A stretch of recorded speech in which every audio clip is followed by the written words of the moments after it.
Bonjour à tous, bienvenue en direct sur Rose Combat TV pour cette nouvelle émission, cette belle émission, La politique ce n'est pas sale. Bonjour Florence. Bonjour Baptiste. On est en direct sur la chaîne Rose Combat TV. On a un programme particulier ce soir, Chargé une émission en 3 parties donc, qui va se succéder jusque tard dans la nuit. On va commencer par l'e-sport, le jeu vidéo, l'impact que ça a en France et en Europe. On suivra ensuite par le... Ensuite, on reparlera de la grève mondiale pour le climat qui s'est déroulée aujourd'hui avec une marche et on aura 2 jeunes militants qui ont marché et donc qui viennent nous rejoindre. Et voilà, on parlera des jeunes militants pour l'Europe et pour le climat. Tout à fait. Et on finira cette soirée avec une partie sur la politique versus les séries télé. Est-ce que qui inspire qui? Et on a dénommé cette partie Rose is the New Black. Donc j'espère que vous serez nombreux à nous suivre jusqu'à cette séquence-là. Voilà, qui viendra en fin de soirée. On a commencé donc cette belle émission donc en 3 parties sur le e-sport aujourd'hui et tout particulièrement le jeu vidéo. Et on va être accompagné aujourd'hui, ce soir, par 2 personnalités du e-sport, des gens qui comptent dans l'e-sport en France et en Europe. Et donc moi, j'ai à mes côtés Samy Ouerfeli. Donc Samy Ouerfeli, qui est membre fondateur de France e-sport, on peut appeler le papa de l'e-sport en France, quelqu'un qui a marqué de sa présence la structuration du e-sport. Il a été le premier à créer une boutique dans le domaine du e-sport. Il a été à la base dans l'engagement associatif avec la team AAA et il a été notamment champion de France d'Unreal Tournament et aujourd'hui il travaille pour Freaks4U. Et à mes côtés, Emmanuel Martin, bonjour. Bonjour. Alors vous êtes délégué général du CEL. Le CEL, c'est le syndicat des éditeurs de logiciels de loisirs, de jeux vidéo, on va dire ça comme ça. Et vous êtes secrétaire général de France e-sport. Merci à tous déjà, tous les deux, d'être venus pour partager ce moment et échanger. On va commencer par un chiffre, donc c'est le CEL qui a publié ça récemment, en février. C'est 74% des Français jouent occasionnellement et près de 94% des 14-18 ans. Le jeu vidéo aujourd'hui c'est un phénomène de masse, ça concerne tout le monde. On a encore un plafond de verre au-delà de 50 ans, mais c'est vraiment devenu une activité commune à tous les jeunes et à tous les moins jeunes. On a notre première génération de parents gamers. L'âge moyen des joueurs de jeux vidéo en France, c'est 39 ans. Plus de la moitié des Français jouent régulièrement aux jeux vidéo. C'est vraiment une pratique qui s'est installée, qui concerne tous les âges. Et puis surtout, on a une diversité d'expériences. On peut jouer sur son smartphone, qu'on a tous quasiment dans notre poche. Et puis, on peut aller jusqu'à du jeu sur console ou sur PC. C'est vraiment un loisir qui s'adresse à tout le monde. Et donc, pardon, on va y arriver. Et justement, oui, je peux me poser une question vraiment très très naïve, mais qu'est-ce que vous mettez dans le jeu vidéo? Est-ce que par exemple, quelque chose d'aussi basique comme Candy Crush, ça en fait partie? Bien sûr. D'accord. Le jeu vidéo, c'est tout simplement un dispositif ludique interactif. Ça permet de recouvrir énormément d'expériences différentes. On a effectivement des jeux sur mobile ou des petites boucles narratives comme ça qui peuvent être des expériences très simples et vraiment très ludiques, la base du jeu, jusqu'à des immenses narrations, des univers virtuels dans lesquels on peut s'immerger pendant des heures et des heures avec des dispositifs technologiques. On voit la réalité virtuelle qui arrive, la réalité augmentée. Tout ça, c'est vraiment... le jeu vidéo aujourd'hui a vraiment une diversité incroyable, une richesse d'expériences et on peut aller vraiment du plus simple au très très très évolué. Et donc justement, la séquence s'appelle sur la question du e-sport en France et en Europe. Est-ce que le jeu vidéo, c'est du e-sport? Le e-sport, c'est du jeu vidéo? C'est quoi la définition? Alors, je vais répondre aux 2 questions, mais les réponses ne sont pas les mêmes. Donc, est-ce que le jeu vidéo, est-ce que l'e-sport est du jeu vidéo? Oui. Est-ce que le jeu vidéo est de l'e-sport? Non. Et donc, je vais concrétiser avec la définition de l'e-sport. L'e-sport, c'est la pratique du jeu vidéo à haut niveau. Donc, forcément, quand on fait un Candy Crush, par exemple, et surtout par plateforme interposée. Donc, lorsqu'on joue à Candy Crush, on joue contre l'intelligence artificielle. Et par conséquent, en fait, on ne considère pas ça comme de l'e-sport. Alors que lorsqu'on joue à un jeu, que ce soit une simulation de sport ou un jeu de guerre ou un jeu de stratégie, et qu'on joue contre des gens qui sont soit en face de nous, dans le cadre d'une LAN party, ou online, on va dire que c'est la manière la plus répandue de jouer aujourd'hui, là on est dans un contexte d'e-sport. Et donc c'est quoi les plus gros jeux e-sport aujourd'hui, ceux qui se pratiquent le plus On va avoir tout type de jeux qui peuvent être sur la scène compétitive, mais effectivement les plus gros succès actuellement c'est League of Legends. On s'affronte à 5 contre 5, c'est un jeu de stratégie, de territoire. On va avoir du jeu de tir où on est là encore du jeu collectif comme Counter-Strike. On peut citer Dota. Counter-Strike, c'est un jeu qui a quelques années déjà. Oui, c'est un jeu qui est assez ancien. Je crois que la dernière itération est de 96. Je regarde les spécialistes. Il a plus de 20 ans. Ouais. Et c'est un jeu qui est toujours compétitif aujourd'hui. Oui, le jeu vidéo a toujours été. Il y avait toujours une obsolescence technologique qui faisait qu'on passait rapidement d'un jeu à un autre. Mais dans l'e-sport, on a le moyen d'animer des communautés sur énormément de temps. Et c'est vrai que cet aspect compétitif permet de faire vivre des jeux très longtemps. Et on a cet exemple de Counter-Strike, Dota également, qui sont des jeux qui se sont installés dans la durée et qui vivent aujourd'hui avec des communautés toujours plus importantes. Et juste pour compléter, en plus, au niveau de l'e-sport, il faut voir l'e-sport comme une pyramide sous pas mal d'analogies. Et au niveau des jeux, on a des jeux qu'on qualifie de tiers 1, tiers 2 et tiers 3. Le tiers 1, c'est les jeux qui occupent vraiment le sommet de la pyramide en quasi-permanence. Donc ça veut dire League of Legends, Counter-Strike, League of Dota. Legends, Counter-Strike et plus récemment Fortnite par exemple, même s'il y a encore des débats sur est-ce que le jeu est e-sport ou pas. Aussi, il faut savoir quand même que c'est un nouveau business model qui a aussi émergé autour des jeux vidéo qui n'existaient pas avant. On faisait la promotion d'un jeu vidéo, on vendait des box et derrière on passait à une prochaine itération. Là, on travaille sur le même titre depuis plus de 20 ans. C'est aussi un nouveau genre qui en fait explique en fait cette appétence et cette appétence qui dure. Alors, en préparant cette émission, on m'a beaucoup parlé, quand je parlais de jeux vidéo et de e-sport, on m'a beaucoup parlé de FIFA. Alors, est-ce que FIFA, c'est un jeu e-sport ? Bien sûr, c'est un très bon jeu e-sport, mais c'est vrai qu'il y a souvent une confusion pour beaucoup de personnes qui assimilent l'e-sport à du sport virtuel. Ouais. Et donc qui pensent tout de suite aux jeux vidéo de simulation sportive. On peut citer FIFA, NBA qui est un jeu de basket, on va avoir arrivé Spike qui est un jeu de volley. Donc il y a beaucoup de jeux vidéo qui s'inspirent de sport. Mais l'e-sport c'est plus large que ça, c'est des compétitions de jeux vidéo et de tout type de jeux vidéo. Mais effectivement, FIFA est un très beau jeu e-sport sur lequel il y a une vraie scène.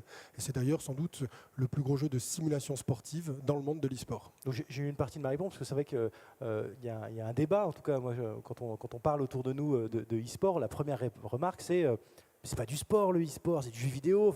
Et alors moi j'ai des éléments de réponse que j'ai participé à quelques grands rassemblements, mais est-ce qu'aujourd'hui qu'est-ce qu'on peut dire à ces gens qui nous disent non le e-sport c'est pas du sport, pourquoi vous l'appelez e-sport ? Alors le nom s'est imposé de cette façon-là. Il y a énormément de débats, mais le plus important, c'est que l'e-sport ne revendique pas le fait d'être un sport. L'e-sport, c'est quelque chose de différent. C'est un mélange entre une pratique compétitive, entre le sport-spectacle, entre le loisir, entre le numérique. Il y a énormément de points communs et d'analogies qu'on pourra faire tout au long de notre discussion entre le monde du sport et celui de l'e-sport. Mais l'e-sport a vraiment une identité originale. Il y a beaucoup de choses qui distinguent le sport de l'e-sport. Et puis, c'est vrai aussi qu'il y a des grands traits communs, dont le premier est celui d'être tout simplement des compétitions, qu'on fasse du foot ou du League of Legends ou du FIFA. On est là pour s'affronter, pour jouer avec ou contre les autres. Et c'est sans doute ça le fondement des points communs entre le sport et l'e-sport. Mais alors, du coup, il me semble avoir lu quelque part que l'e-sport était entré aux Jeux Olympiques il n'y a pas longtemps. Non. Pas du tout. Non, mais les acteurs espèrent que oui, ça voilà, rentre. c'est ça, mais enfin, en tout cas, c'est en discussion. Alors, ce qui s'est passé, c'est qu'en fait, c'est le Comité international olympique, le CIO basé à Lausanne, qui s'intéresse à cette question de l'e-sport. Tout simplement parce que les jeunes jouent énormément aux jeux vidéo et qu'on voit bien qu'il y a beaucoup de points communs entre le sport et l'e-sport. Donc, aujourd'hui, il y a effectivement beaucoup de discussions avec le mouvement olympique et en France, l'association France e-sport que nous représentons est en discussion avec le Comité national olympique du sport français.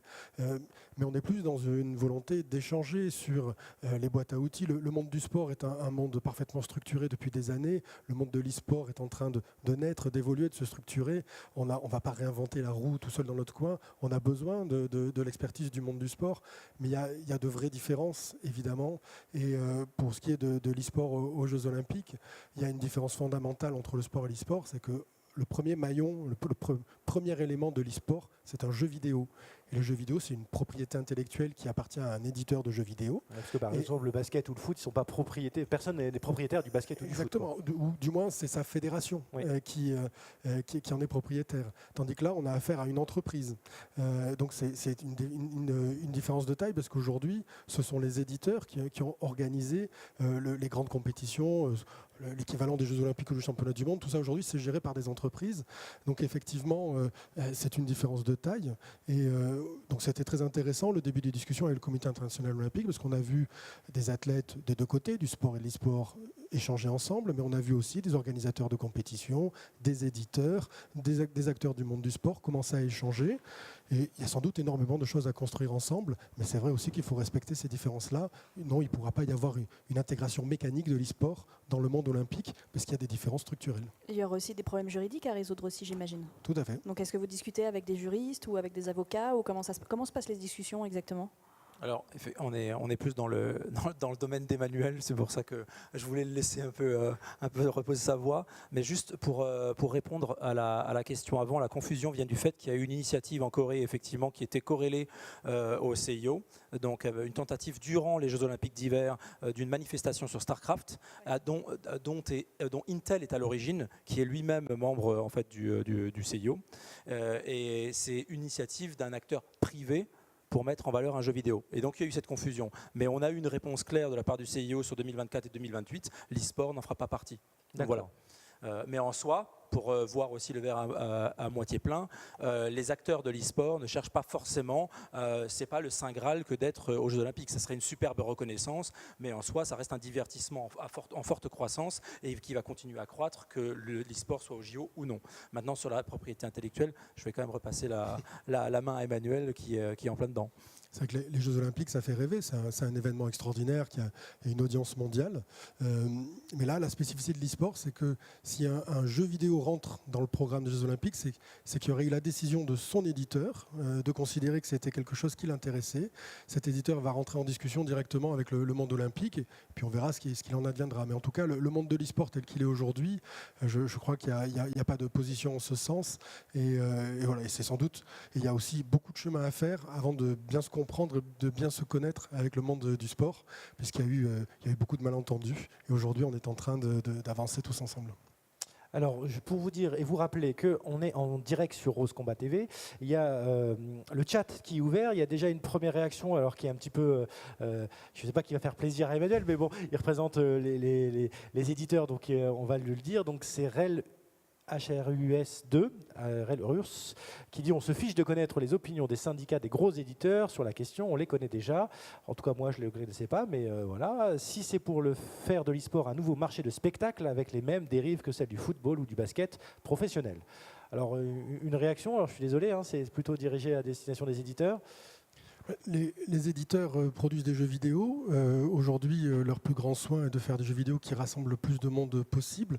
Et oui, il y a un côté professionnel et on va vers des immenses spectacles qui plaisent à beaucoup de monde. Alors peut-être pas à cette personne, mais qui plaisent à beaucoup de monde. Mais il y a aussi le soin de créer un univers de l'e-sport amateur. L'e-sport et le sport ont aussi cette différence de pas du tout se structurer de la même façon. Le sport, c'est structuré au niveau local, associatif, ce qu'on appelle dans notre jargon le grassroots, c'est-à-dire vraiment le premier niveau, vers le haut, et pour aller fédération locale, régionale, nationale et puis internationale. L'e-sport, lui, s'est structuré différemment puisque ce sont effectivement les niveaux internationaux des professionnels qui ont été structurés en premier. Et donc, pour faire redescendre ça et pour avoir une structure, un maillage national, régional de l'e-sport, aujourd'hui, il y a un gros travail de structuration à faire qui est en cours avec l'association France e-sport. Et il y a effectivement beaucoup de travail, mais on s'attelle aussi à développer l'e-sport pour tous et en particulier pour les amateurs. Donc ça, on reviendra dessus juste après, mais justement, on vient peut-être de loin.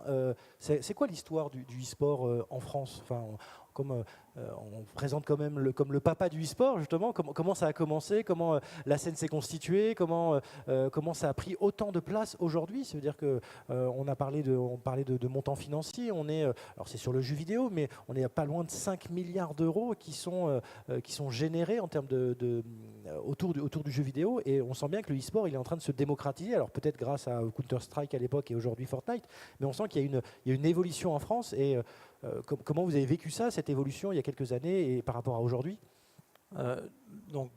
Déjà, merci de me permettre de rebondir sur le préambule sur lequel j'avais pas pu.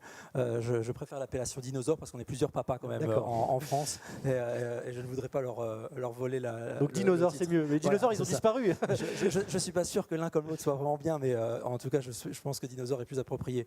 Pour l'histoire de l'e-sport, en fait, c'est assez facile. Il y a eu plusieurs périodes. On peut segmenter en fait les 20 dernières années sur plusieurs points forts. Il y a eu l'avènement d'Internet qui a permis aux gens effectivement de jouer les uns contre les autres.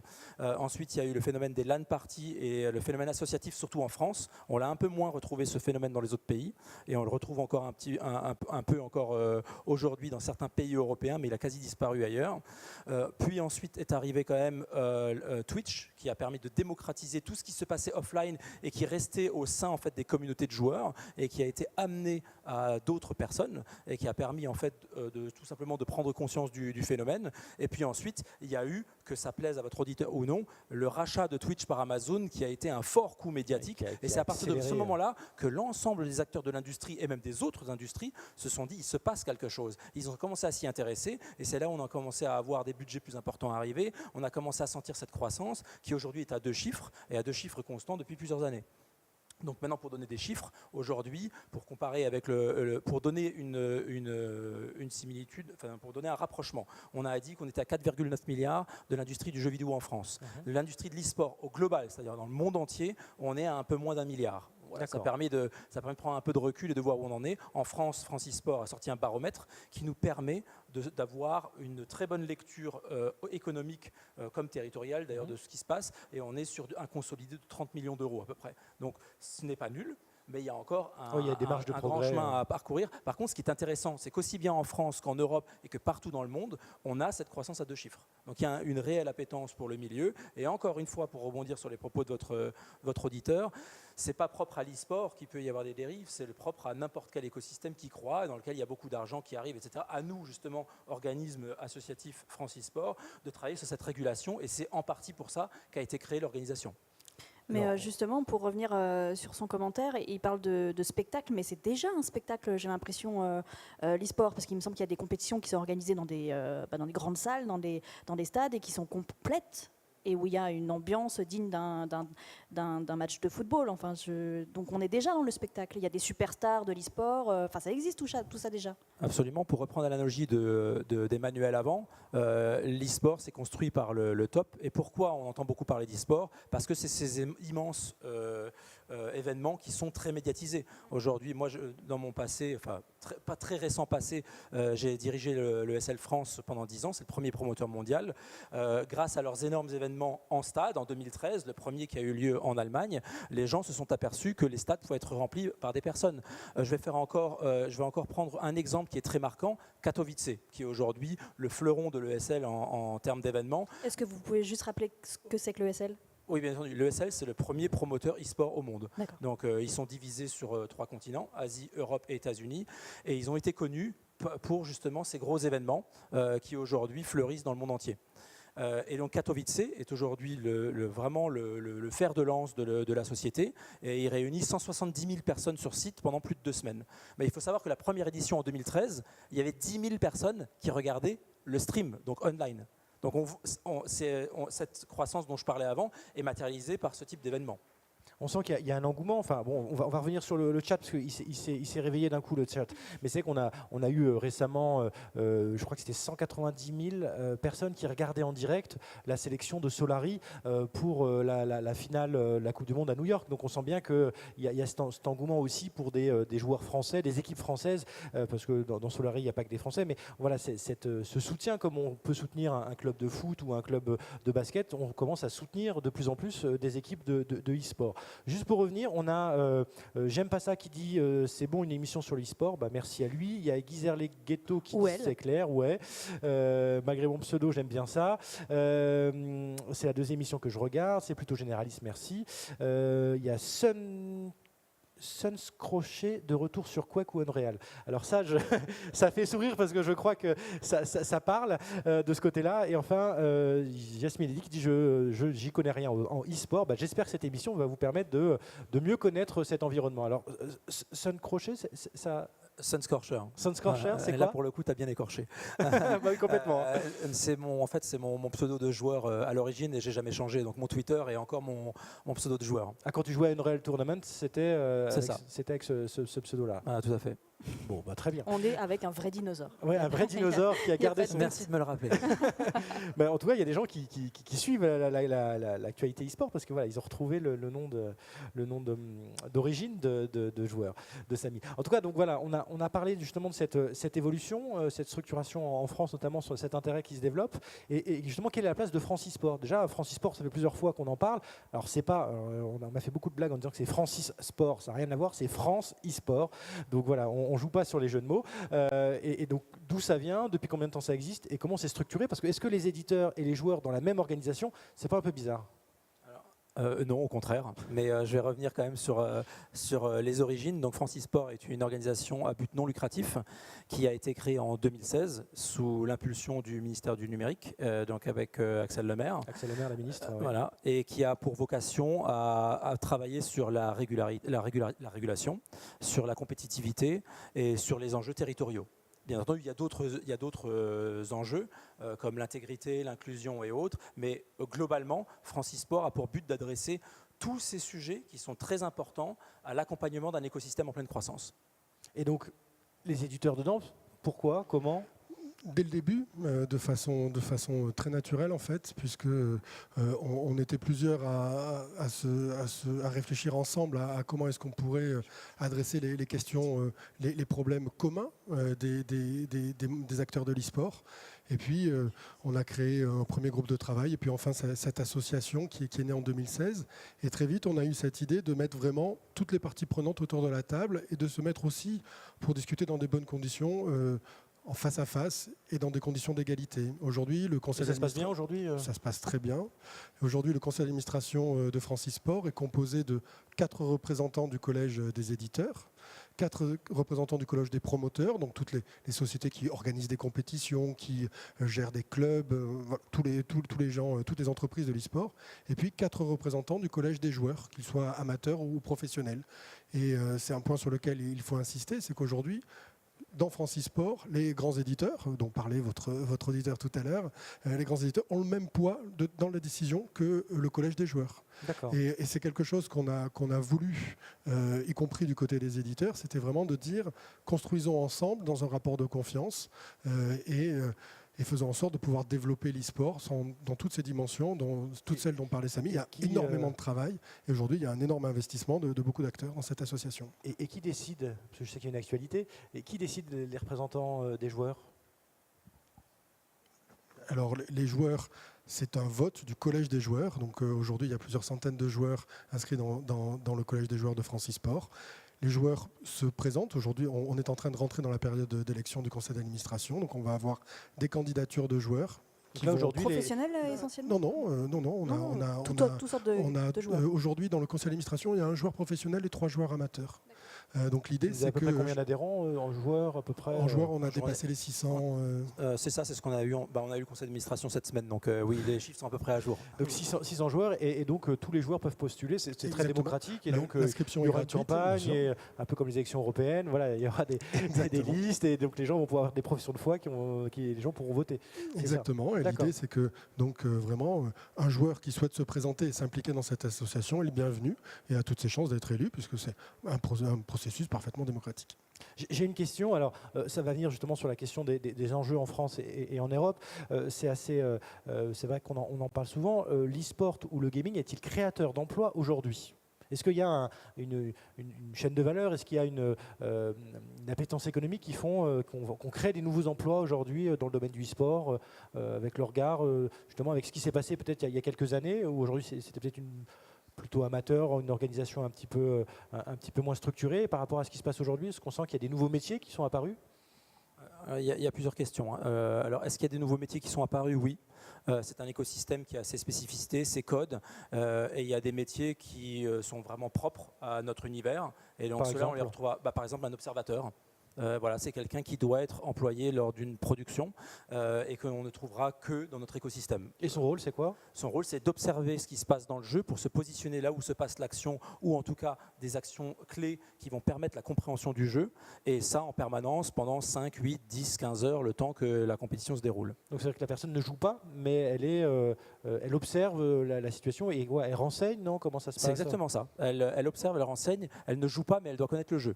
Donc elle doit jouer, et de préférence bien, parce que c'est du très haut niveau. Et un joueur comme moi, par exemple, qui viendrait faire observateur sur League of Legends, je raterais très certainement des actions parce que je ne pourrais pas anticiper une action clé qui se passe à un endroit de la carte du jeu. Et ces observateurs font partie des équipes, en fait, des joueurs, des équipes qui jouent, et donc ils ont besoin systématiquement d'avoir des observateurs. Et c'est quoi les autres métiers qui ont pu émerger? Après, il y a des métiers connexes au monde de l'e-sport, mais qui sont présents dans d'autres industries. Hein. Comme c'est un milieu dans lequel on a énormément de TV, qu'elle soit online ou offline, on retrouve tous les métiers de la télé, donc producteur, création de contenu, mais après, comme toute industrie, on a besoin aussi de commerciaux, et c'est ce qui manque actuellement, mais ça manque en fait dans toutes les industries, pour ceux qui connaissent un petit peu le business. À côté de ça, au niveau des éditeurs de jeux, on a énormément de professionnels du développement, professionnels de création de contenu, des artistes graphiques, 2D, 3D, de plus en plus avec la VR et l'AR, encore de nouvelles compétences en termes de développement, des équipementiers qui viennent souvent se greffer aussi sur cette partie software. Voilà, c'est une industrie extrêmement riche, et qui dit industrie en croissance dit nécessité en termes d'emploi. Donc au début, effectivement, c'est un écosystème qui s'est composé de passionnés, et c'est le noyau dur de cet écosystème, mais au fur et à mesure, il y a des gens qui ont rejoint cet écosystème, et je pense que c'est nécessaire, et qui vont apporter des compétences d'autres industries à une compétence qui en a besoin parce qu'elle est en pleine croissance.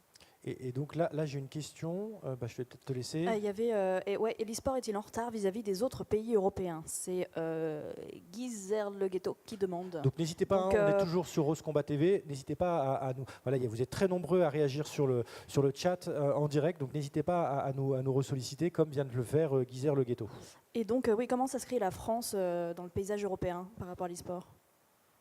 La France, bien sûr, la France aujourd'hui a beaucoup d'atouts, et je ne sais pas si la question c'est d'être en avance ou en retard, mais en tout cas on peut être tout à fait fier de ce qui se passe sur le territoire.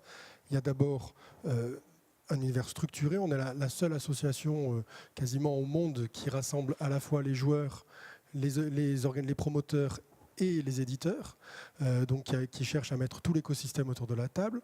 On a un excellent dialogue avec les pouvoirs publics, c'est important, avec le ministère de l'économie numérique, avec le ministère des Sports, avec les différentes administrations avec lesquelles on peut travailler. On voit une scène extraordinairement dynamique, on voit beaucoup d'équipes françaises qui performent.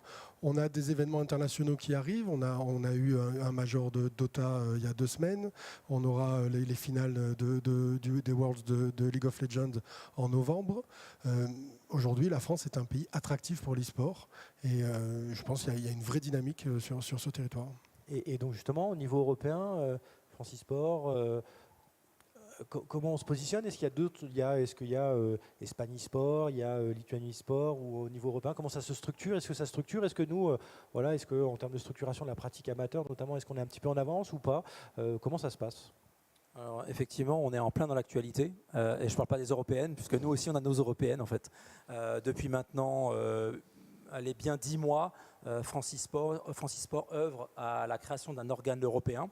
Donc on a commencé à ouvrir des plénières durant lesquelles sont invités tous les pays européens. Alors je précise, quand on dit européen, ce n'est pas la vision Union européenne. Je vais reprendre un mot qu'on a évoqué encore hier soir, c'est plutôt la vision Eurovision. De l'Europe. On est prêt à ouvrir le plus possible.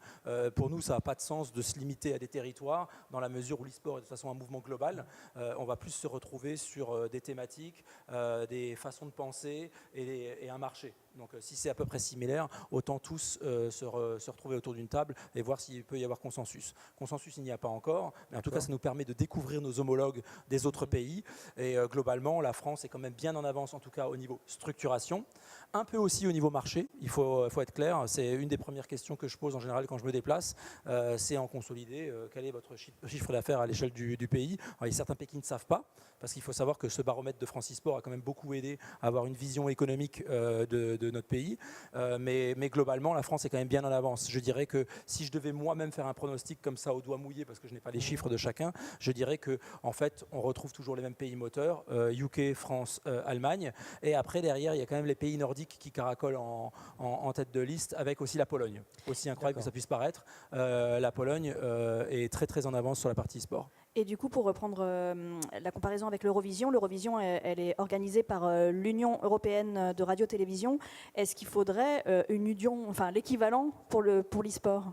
Nous avons notre spécialiste de l'Eurovision Ah. à qui je vais... Moi aussi, je vais passer voilà. la parole. On est deux. Juste sur l'Eurovision, j'ai une question justement, et pour savoir s'il y avait l'Australie comme à l'Eurovision. C'était ma proposition.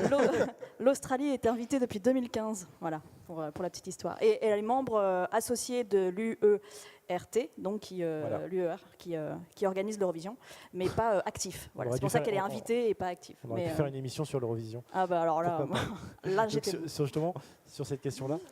Oui, l'idée est de créer un organe qui puisse rassembler toutes les associations européennes. Alors, une association d'associations, une fédération, enfin, on verra bien comment on peut l'appeler, mais en tout cas, l'idée aussi de créer des critères de représentativité, de faire en sorte que chaque association dans son pays soit représentative de son propre écosystème, et puis aussi sur des critères de démocratie, enfin de fonctionnement démocratique, et également de travail commun avec les pouvoirs publics.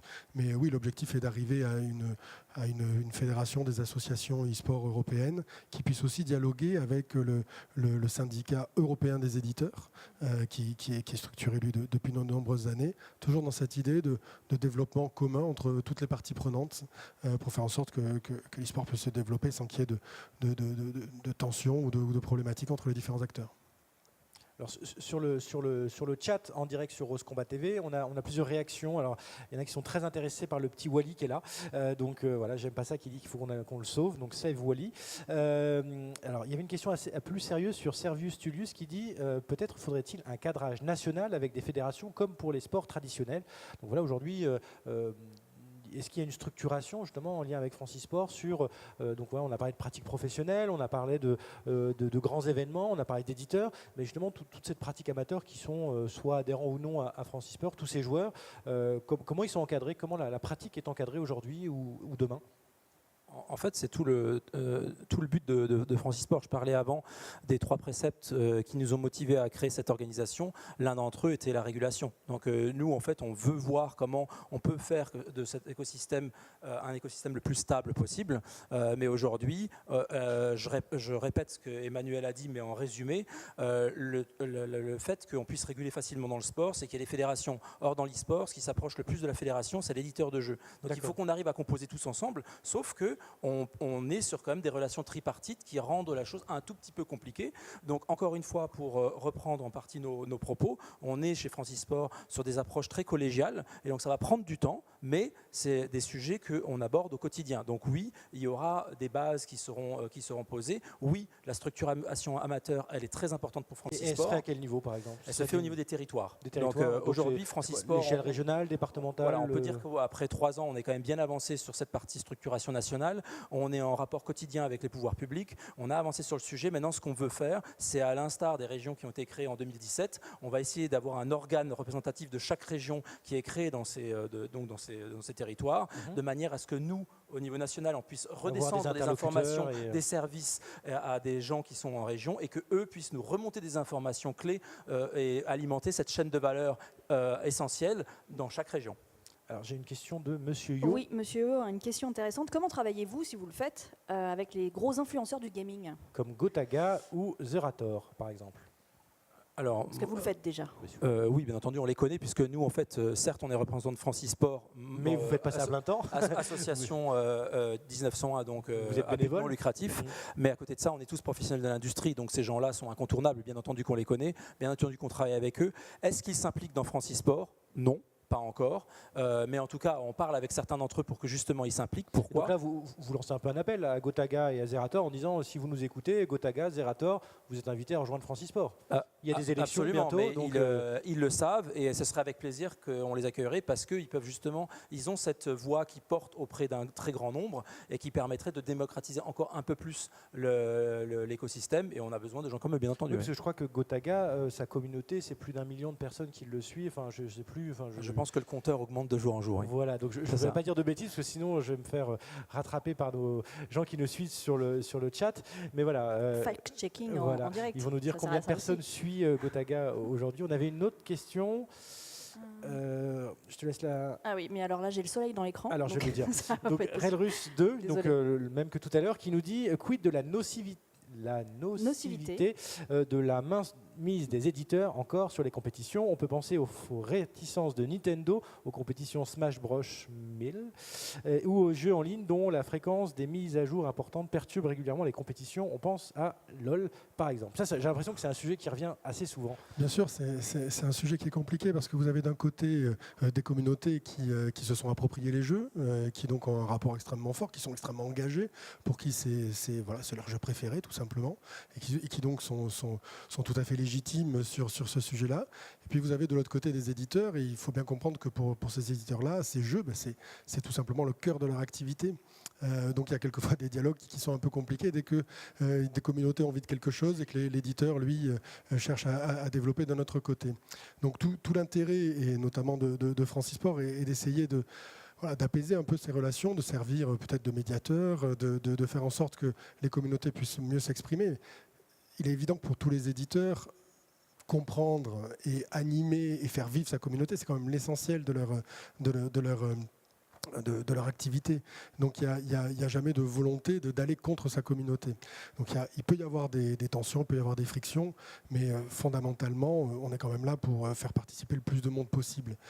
Après, ce qu'il faut bien comprendre également, c'est que quand un éditeur donne par exemple une autorisation pour une compétition, permet à une association d'utiliser son jeu pour un tournoi. C'est-à-dire qu'en fait, à chaque fois, si je sais pas, une association dans un quartier veut faire un tournoi d'un jeu particulier, il demande l'autorisation à l'éditeur de jeu pour faire une compétition. On peut avoir plusieurs cas de figure. Il peut y avoir par exemple de la part de l'éditeur un certain nombre de conditions exprimées sur son site internet qui vont permettre à une association de se dire mon tournoi respecte ces conditions, donc je n'ai pas besoin de demander une autorisation. Par contre, c'est généralement à partir du moment où vous générez des revenus, qu'ils soient à partir du moment où il y a des cash prize, des frais d'inscription ou que vous streamez, là il faut demander une autorisation par écrit à l'éditeur.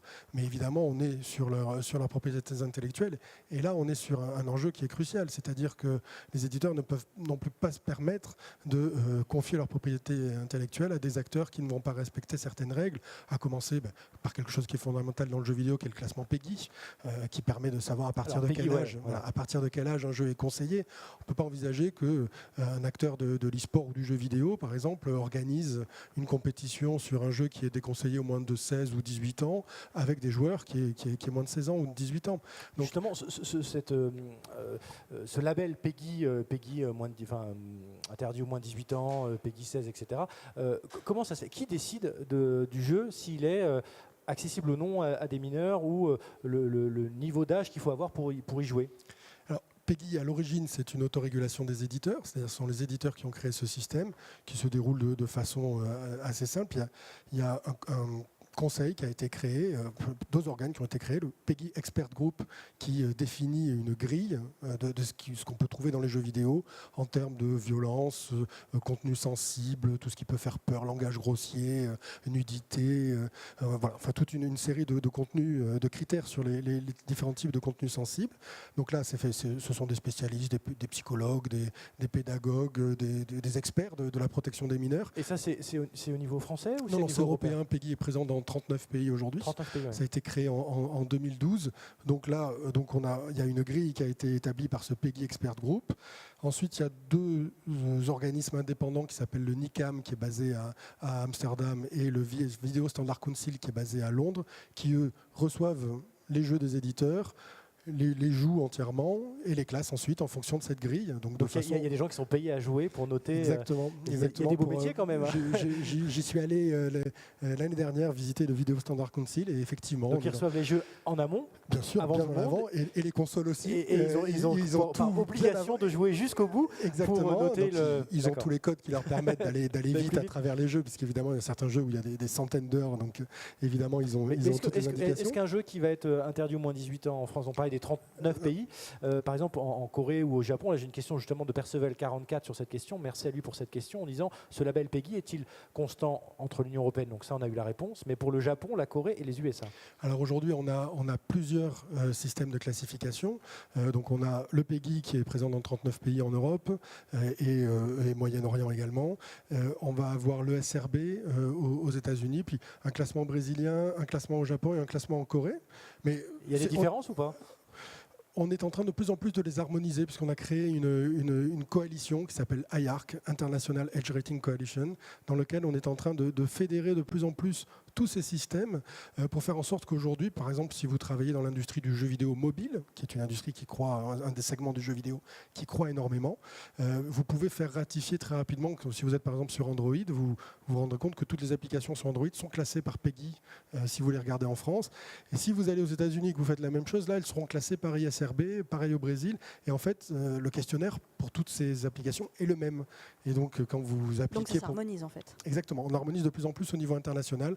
C'est très intéressant parce que déjà en Europe, c'est intéressant de mettre les différences culturelles entre les pays latins et les pays scandinaves qui n'ont pas du tout le même rapport au langage grossier ou à la nudité. Et là, on est en train d'harmoniser ça avec des pays asiatiques, des pays d'Amérique latine ou d'Amérique du Nord. C'est un travail extrêmement intéressant, mais qui est en train de porter ses fruits, puisque donc IARC, par exemple, aujourd'hui, sur toutes les boutiques Android, au-delà des jeux vidéo, toutes les applications sont ratifiées de la même façon par le même organisme. Donc on a évoqué tout à l'heure, pour changer un peu de sujet, la loi pour une république numérique d'Axel Lemaire, et la question se posait de savoir le statut du joueur aujourd'hui, parce que je sais que le e-sport, c'est un statut particulier. Je sais que la question s'est posée de savoir si c'était un jeu d'argent au début, comme le poker, ou est-ce que c'est vraiment pareil aux questions du sport, la structuration du sport. Donc justement, c'est quoi aujourd'hui le statut du joueur de e-sport en France ? Suite en fait à cette loi qui a été promulguée, il y a eu aussi un contrat type qui est sorti. Donc aujourd'hui, le joueur e-sport français dispose d'un contrat de travail spécifique à cet écosystème. Avant, ça n'existait pas. Donc, non, pas du tout. C'était un peu... Voilà, c'est ça. Mais bon, malgré ça, il y a encore des améliorations à faire, mais il a le mérite d'exister. Donc après... Comme je le disais avant, l'e-sport c'est quand même un mouvement global, donc ça pose pas mal de soucis. On se retrouve en fait avec les mêmes problématiques que pouvaient avoir les sportifs et que certains peuvent encore avoir, et donc ça nécessite des ajustements. Mais en tout cas, le fait est qu'on est un des rares pays à avoir un contrat de travail officiel pour un joueur e-sport. D'accord. Et notamment dans les pays où l'e-sport est très développé, je ne sais pas moi, comme en Corée, au Japon, ils ont un statut Au Japon, pas que je sache, mais alors là... je pose une question un peu pointue. J'avoue qu'il faudrait que je me renseigne, mais pas que je sache. En Corée, oui, c'est assez avancé, mais en fait, chaque pays a eu sa méthodologie, mais aujourd'hui, des retours que, en tout cas, moi j'ai eu et que même au niveau de l'association on a entendu, il n'y a pas encore de contrat qui fait l'unanimité, en tout cas typologie de contrat. Donc je pense que dans le futur, si je veux m'engager, on sera quand même sur des projets qui vont être similaires à ce qu'on a retrouvé dans le sport, à savoir des mix entre des contrats de travail, du droit à l'image, de manière à pouvoir jongler, surtout quand les sommes sont importantes. Et là, je parle vraiment pour les joueurs professionnels. C'est vrai qu'on se rend compte qu'en termes de... Il y a une question qui arrive sur le Twitch qu'on va prendre tout de suite, mais parce qu'il y a des joueurs professionnels, et j'ai l'impression que de plus en plus, il y a des joueurs qui jouent, mais aussi qui sont des animateurs, c'est-à-dire qui se filment, et donc des gens qui vont commenter leur partie et qui ont des communautés. C'est pas forcément des très grands joueurs, mais qui ont, parce qu'ils font pas forcément des compétitions ou ils sont pas forcément retenus en Coupe du Monde, etc. selon les jeux, mais ils ont une très grosse communauté parce qu'ils commentent un peu ce qu'ils font. Et est-ce que c'est pas justement ça aussi un nouveau métier de commenter ce qu'on fait quand on joue Absolument, mais par contre on sort du cadre du contrat de travail joueur e-sportif. On est animateur et on est sur ça c'est un autre statut. Voilà, c'est ça, tout à fait. Après justement, il y avait un amalgame qui était fait au début, d'où l'importance d'avoir un cadre, celui qui a été posé, parce que sinon il y a des joueurs qui peuvent se retrouver avec un contrat de travail classique, et en France on est à 35 heures, mais faire 70 heures dans la semaine parce qu'ils ont animé pendant 30 heures sur leur temps de loisir. Ok. Alors, la question de Thibaut sur le chat de Twitch, c'est bonjour. Pourquoi ne pas candidater à un Europe créatif sur un projet de coopération ou un réseau de coopération pour créer un premier réseau européen d'associations e-sport? On a eu une petite réponse tout à l'heure. Alors, je pense que c'est peu ou prou ce qu'on est en train d'essayer de construire, mais peut-être que votre auditeur est arrivé un peu plus tard. En tout cas, c'est clairement l'ambition. Et ensuite, après, chaque pays va défendre sa paroisse. Mais aujourd'hui, comme l'a dit Emmanuel, nous, on a un système avec 3 collèges, avec une approche collégiale sur l'ensemble des décisions. Et ce que nous, France e-sport, allons essayer de faire en promouvant en fait, notre modèle, c'est d'essayer de faire de sorte qu'à minima, l'Europe puisse l'adopter. Alors, il y avait une question de Guizère Le Ghetto encore qui dit: que pensez-vous du terme e-sportainment ? Je ne sais pas si j'ai bien dit, mais... Je pense qu'il est en train de s'imposer effectivement pour désigner ce mélange enfin, ces talents qui sont à la fois de très bons joueurs, mais surtout de très bons passeurs, des gens qui arrivent à faire vivre, qui font de leur pratique du jeu vidéo un spectacle. Et on en a besoin de tous ces gens-là, parce qu'aujourd'hui l'e-sport est en train de s'installer. Votre regard, justement, en tant qu'éditeur, vous voyez les joueurs professionnels et ces gens-là qui font vivre vos jeux de manière un peu différente, en les commentant, en les critiquant parfois aussi, en reprochant qu'il y ait une nouvelle mise à jour qui vient changer le gameplay et qui viennent changer leurs habitudes. Et comment vous travaillez, comment vous les voyez, vous, en tant qu'éditeur? Ils sont incontournables parce qu'aujourd'hui, ce sont eux qui font grandir l'e-sport, qui le démocratisent le plus possible. Beaucoup de jeux e-sport ne sont pas forcément accessibles tout de suite. On a besoin d'avoir des gens qui vous guident, qui vous aident à vous améliorer, à mieux comprendre les enjeux, à mieux comprendre le niveau, la technique. Donc quand on a quelqu'un qui est capable à la fois de vous expliquer le jeu, de faire un vrai show passionnant à suivre pendant 2 heures, parce que les gars, ils arrivent pendant des heures à vous faire, vous n'arrivez pas à vous décoller de leur chaîne. Là, ce sont vraiment aujourd'hui des gens qui sont très importants dans l'écosystème, de la même façon que tous les commentateurs de compétition qui sont partie prenante du spectacle, parce qu'ils arrivent à vous faire comprendre, et même quand vous n'êtes pas un spécialiste du jeu qui est en train de se jouer, ils arrivent à vous faire rentrer dans l'ambiance, à vous faire rentrer dans ce qui est en train de se... Exactement, et donc à le rendre l'e-sport le plus accessible au plus grand nombre. Et j'ai une question, alors peut-être encore naïve, mais on sait qu'un gamer sur 2 est une gameuse. Est-ce que dans l'e-sport, est-ce que dans les joueurs professionnels, on a la même proportion de joueuses professionnelles? Non, on en est loin, mais c'est effectivement un gros travail qui est mené. On a une chance formidable dans l'e-sport, c'est que c'est une activité inclusive par nature. Il n'y a pas de raison de faire des compétitions hommes-femmes dans l'e-sport, il n'y a pas de raison de faire des compétitions valides handi. On pourrait faire des compétitions qui rassemblent tout le monde. Donc un des objets de France e-sport, et là on a un gros travail avec plusieurs associations, notamment Women in Games sur les questions de mixité. Women in Games qui a notamment lancé un incubateur e-sport sur League of Legends pour faire monter des joueuses en niveau et donc les faire rentrer dans les grandes compétitions, et avec l'association Cap Game qui, elle, travaille sur les questions d'accessibilité des joueurs en situation de handicap. On essaye le plus possible de rendre la pratique de l'e-sport déjà le plus inclusive possible, la pratique du jeu vidéo aussi, parce qu'on travaille aussi sur ces thématiques plus largement dans le jeu vidéo, et puis ensuite de faire le plus d'efforts possible pour que l'e-sport soit un univers accueillant dans lequel les joueuses et tous les joueurs puissent s'exprimer du mieux possible. Samy ? Oui, donc en complément de ce qu'a dit Emmanuel, c'est un peu dur de rebondir après parce qu'il a quasiment tout dit. Non, c'est pas vrai. C'était aussi, il faut bien aussi quand même que les auditeurs et les téléspectateurs comprennent que dans le jeu vidéo, il y a une certaine parité hommes-femmes, alors que dans l'e-sport, c'est quand même majoritairement masculin. C'est un sujet, alors vous l'avez compris, qu'on veut vraiment adresser, et ça va répondre partiellement à une question à laquelle on n'a pas totalement répondu, qui était posée avant sur la nocivité. On a eu un atelier en fait justement avec le gouvernement, la DGE et le ministère des Sports, sur lesquels on se posait des questions sur pourquoi il n'y avait pas autant de femmes dans l'e-sport qu'il y en a dans le jeu vidéo classique. Et un des éléments de réponse qui revient souvent, c'est cette toxicité, donc nocivité, comme elle a été dit sur le chat précédemment, qui souvent fait décrocher les femmes. Ça, il faut le savoir. Mais c'est un sujet que, les éditeurs adressent énormément, contrairement à ce que le téléspectateur pouvait penser. C'est vraiment un sujet fondamental sur lequel tous les éditeurs planchent, et c'est un sujet aussi sur lequel nous, organisateurs de compétition, on est vraiment très vigilants. Parce que pour élargir la question de l'e-sport aux jeux vidéo, on a un constat extrêmement cruel dans notre industrie, c'est qu'il y a effectivement parité chez les joueurs, mais on a seulement 14% de femmes dans les studios de jeux vidéo. Oui, c'est ça le problème. Et en fait, on a une problématique qui est importante, c'est que donc on est dans un studio de jeux vidéo, on est une majorité d'hommes, donc les jeux sont plutôt faits avec des stéréotypes et des clichés masculins. Donc ça, vous l'avez constaté quand même. Aujourd'hui, quand on regarde les jeux vidéo, les filles sont souvent habillées de manière très sexy. Ça a beaucoup changé. Très honnêtement, ça a beaucoup changé. L'industrie a beaucoup fait contre ça, mais évidemment, on a des clichés qui perdurent. On a donc une réception parmi les joueurs avec des joueurs masculins qui s'y retrouvent parfaitement, et donc une ambiance qui peut se révéler toxique pour les joueuses, et donc ce qui fait que au final l'industrie va pas apparaître comme un plan de carrière intéressant pour beaucoup de jeunes femmes, d'étudiantes, et donc on se retrouve avec de moins en moins et donc le chiffre qui augmente un petit peu de cette proportion de femmes dans les studios. Donc il faut vraiment qu'on arrive à avoir des actions sur ces 3 points, les communautés, les studios et les écoles. Et c'est un des grands enjeux avec lesquels on travaille avec Women in Games, avec cette association qui rassemble aujourd'hui près de 1400 personnes. Pour rendre safe tous ces milieux, en fait. Exactement. Oui, très bien. Si on reste sur les questions, on revient sur les questions économiques, on l'a évoqué tout à l'heure, hein, c'est près de 5 milliards d'euros autour du jeu vidéo, ce 1 milliard d'euros autour du e-sport. Là, j'ai une question qui revient sur la question du dépendance de l'e-sport au sponsoring. Et juste après, alors ça c'était RelRus2 qui le dit, et juste après, j'ai Elzeniel qui dit, que dire sur les paris dans l'e-sport?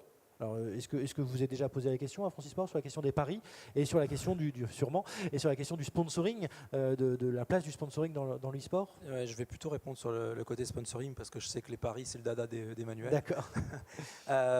Oui, en fait, en faisant des analogies avec le sport, on se retrouve avec comment dire. On aimerait en fait avoir un modèle qui puisse être répliqué par rapport au monde du sport et avoir des droits médias qui sont négociés par millions, mais pour l'instant ce n'est pas encore le cas. Je veux dire, la première raison, c'est la manière dont on calcule les statistiques, qu'elles soient sur des sites internet, qu'elles soient sur un stream Twitch, elles ne sont pas les mêmes que dans le sport classique, que dans les médias traditionnels. Et c'est à ce moment-là qu'on aura la véritable valorisation et qu'on pourra commencer à vendre les droits médias. L'autre problème, c'est qu'en fait, on va retrouver toujours cette relation tripartite avec les éditeurs de jeux. Et comment un promoteur peut vendre des droits médias sur une IP qui ne lui appartient pas.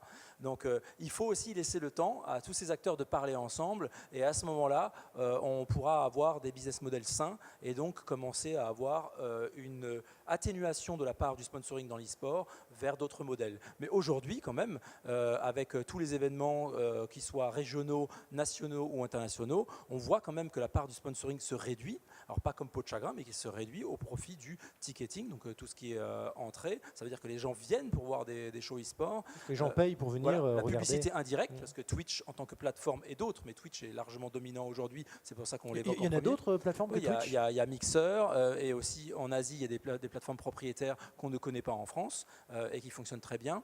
Et en France, il y a Mixer et Twitch, quoi. Il y en a pas. En France, il y a plutôt Twitch. Voilà. Mixer existe, Facebook existe, mais ça reste quand même des audiences marginales par rapport à Twitch qui est là depuis longtemps. Et ces plateformes-là ont vocation à redistribuer une partie du chiffre d'affaires qu'ils font eux-mêmes en étant une régie et en allant chercher des marques qui vont se positionner sur une cible ultra qualifiée qui est celle des jeunes consommateurs d'e-sport, consommateurs au sens global, joueurs ou téléspectateurs. Très bien. Sur la question des paris, oui.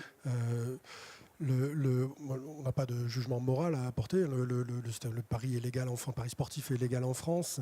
Je crois que la Française des Jeux est le plus gros sponsor du monde du sport aujourd'hui. La question en fait se pose d'une façon un peu différente dans l'e-sport parce que c'est un secteur très jeune dans lequel les joueurs, même professionnels, sont même très jeunes. La structuration, comme on l'a dit, fait défaut encore sur pas mal de niveaux. Et on a un petit peu peur que l'ouverture du pari sportif, du pari e-sportif, soit face à un écosystème qui manque de maturité. Donc on pense que c'est aujourd'hui une question Ça existe dans d'autres pays, le pari e-sportif ou...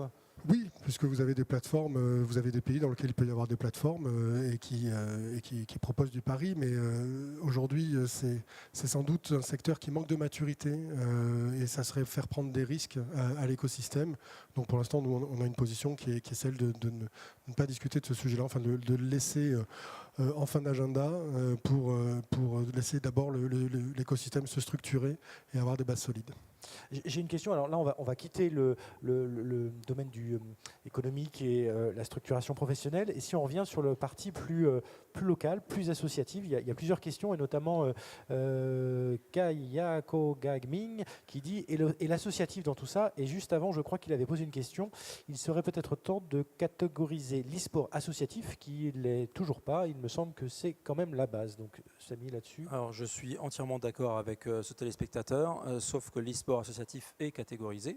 Déjà, on a reconnu les acteurs et on les a accueillis au sein de Francis Sport. Ils ont des voix au sein du conseil d'administration et on les invite à nous rejoindre toujours plus nombreux chaque jour, puisque c'est vraiment un pan de l'industrie qui selon nous et selon d'autres acteurs, est toujours indispensable. L'écosystème e-sport en France s'est construit sur les associations. Il faut savoir qu'aujourd'hui encore, plus d'un tiers des événements qui ont lieu en région sont des événements associatifs à 100%. La plupart, maintenant, en se professionnalisant, sont des mix associations et sociétés privées, parce qu'il y a des métiers sur lesquels il faut se reposer et que seules des boîtes peuvent faire. Mais derrière, on a conscience que le terreau amateur fait partie de la chaîne de valeur régionale qu'on mentionnait avant. Et en aucun cas, on ne souhaite les laisser sur le côté. En aucun cas. Est-ce qu'aujourd'hui, on serait un petit peu proche de la structuration du sport, justement, on revient un petit peu là-dessus, même si ça n'en est pas, mais en disant qu'il y a des clubs amateurs qui alimentent en joueurs des clubs semi-professionnels, professionnels, une sorte de chaîne vertueuse comme ça qui pourrait, structurée par Francisport, permettre justement de faire sortir d'autres joueurs français dans des grands clubs. En fait, aujourd'hui, ce n'est pas encore structuré de cette manière-là, mais c'est vraiment ce vers quoi on veut absolument tendre. Le plus proche de réussir cette structure-là est l'éditeur de jeux Riot Games, qui en fait a un système avec un open tour. Pour citer quelques jeux autour de Riot Games, c'est par exemple League of Legends. Voilà. Je ne peux pas faire plus autour parce qu'il n'y en a qu'un. Donc en fait, aujourd'hui, ils ont l'équivalent de l'open tour, qui est un circuit amateur, qui ne qualifie pas pour la première ligue, qui, elle, qualifie pour une ligue européenne, qui ne qualifie pas encore pour les LEC, qui est leur compétition internationale. Eh ben, je sais que dans le futur, ce qu'ils voudraient, c'est restructurer cette partie amateur et l'appeler la Ligue 2, qui qualifiera pour la Ligue 1, qui qualifiera pour la Ligue européenne. Et là, on a vraiment un fil conducteur que nous, on appelle storytelling, pour parler en bon français. Et là, ça permettra vraiment de susciter des vocations autour du terreau amateur, et qui, pourquoi pas, identifiera des joueurs semi-pro, et qui plus tard pourront devenir pro. Et ça, je pense que la majorité des éditeurs qui voudront s'impliquer dans l'écosystème e-sport vont essayer de dupliquer le modèle. Et Francisport a pour vocation à travailler même en dessous encore de la Ligue 2, ou en tout cas d'accompagner les structures où il n'y a pas de Ligue 2 pour faire de sorte que ce soit le plus structuré possible. Merci beaucoup. On arrive à la fin de cette émission. Alors j'ai une dernière question, la même, pour tous les deux. On est sur la chaîne Rose Combat TV. Donc une rose, vous savez ce que c'est, il y a une fleur, il y a des épines. Et donc du coup, on demande à chacun de nos invités à chaque fois à qui ou à quoi, une association, vous aimeriez offrir une rose. Une thématique. Voilà. Et ou à qui vous aimeriez donner un coup de griffe. Voilà, si vous avez une épine. On n'est pas obligé d'avoir les deux, ça peut être juste un coup de cœur, un coup de griffe. On vous laisse réfléchir une seconde pendant qu'on rappelle qu'on est en direct sur Rose Combat TV. Le chat est ouvert, que ce soir on est sur 3 émissions qui vont se succéder. Une sur la question du e-sport qu'on vient de terminer, une sur l'engagement des jeunes suite à la marche pour le climat. Et la troisième, ça sera sur les séries TV et la politique.